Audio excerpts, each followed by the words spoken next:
Okay, hello from all of you. I hope that you are doing fine. Let me to introduce briefly about the basic data. I'm delighted to be here. Allow me to extend a warm welcome to you to this presentation. So I'm going to put the slide first. So give me 1 second, please. All right. So this course is called English Does Work Level 13. My full name is Carlos Gabriel Escalante Sierra, and today we are going to talk about an important and relevant topic that is interesting. So, the topic for today is related to giving our opinions on the educational, scientific, and technological course of the nation. So let's continue. Let's carry on with the first slide here. And we are going to answer the first question. The first question mentions about what is the current educational, scientific, and technological situations in my country. In my case, my country is Colombia. So according to the question, I split it out in three important fields, in three important aspects. So the first one has related to the program for international student assessment. As we know here, the program is known in Colombia as PISA. So the main objective of this program is to test the literacy, the students' proficiency in terms of mathematics, science, and technology. And reading comprehension. Um, there are certainly percentage that are below to the OECD average. So as you can see here in the slide, mathematics has a rank of 26%.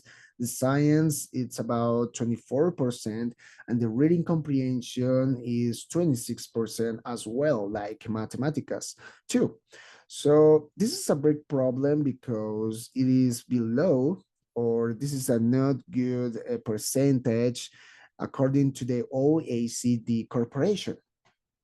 So we have to take into account this data, important data. So the second one is related to the quality of teacher training. As we know, there are recent studies that teachers are not good, are not having good levels in terms of educational training in several fields. So the supervising teachers is showing bad levels of proficiencies in numerical reasoning, critical reading, and citizenship competencies. Um, this is 79% of teachers that are having difficulties, specifically in numerical reasoning. And the number three, the situation here related to science and technology investment.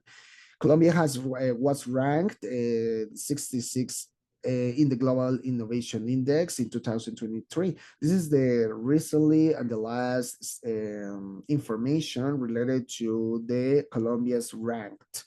So Colombia has more than 3,950 research groups in science and technology.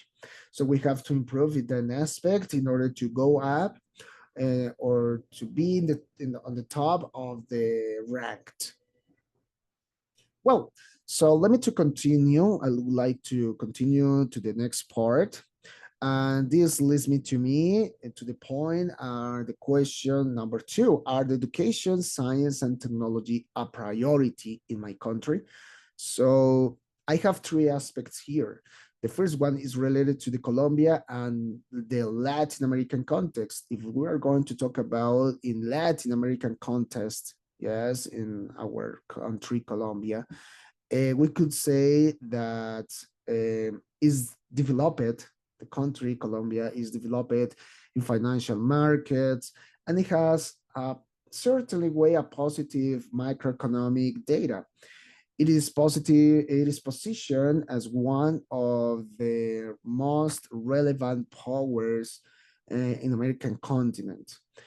A recent report that is made by the OAI Corporation and the CAF highlights or pointed out that Colombia is one of the countries in Latin America and the Caribbean continent with the best performance in digital transformation in process education.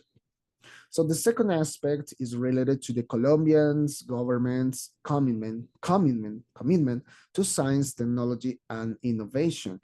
According to the MIS, as known as the Misión Internacional de Sabios, called for doubling by 2030 the manufacturing industry and the agriculture in GDP, according to the GDP. GDP is known in Spanish as PIB, Producto Interno Bruto. This is important to take into account because if the government focusing on science and technology and innovation investment, we could improve in the productivity diversification, yes, and increase the productivity, and also we could have a better use of new technologies and industries 4.0. The use of high quality products with less environmental impacts. So the idea is to expand the digital industries up to 3% according to the GDP. This is the economic indicator. And the last one, the last aspect is related to the Colciencias and the R&D incentive.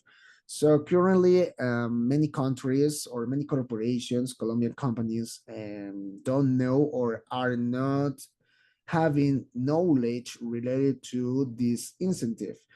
So there are tax benefits that could help them in terms of science and technology and innovation.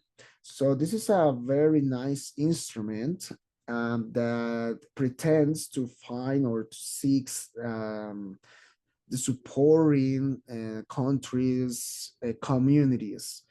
In this case, Colombian communities, in order to face new challenges, to focus our projective new challenges, and make best opportunities or the most opportunities offered by the market.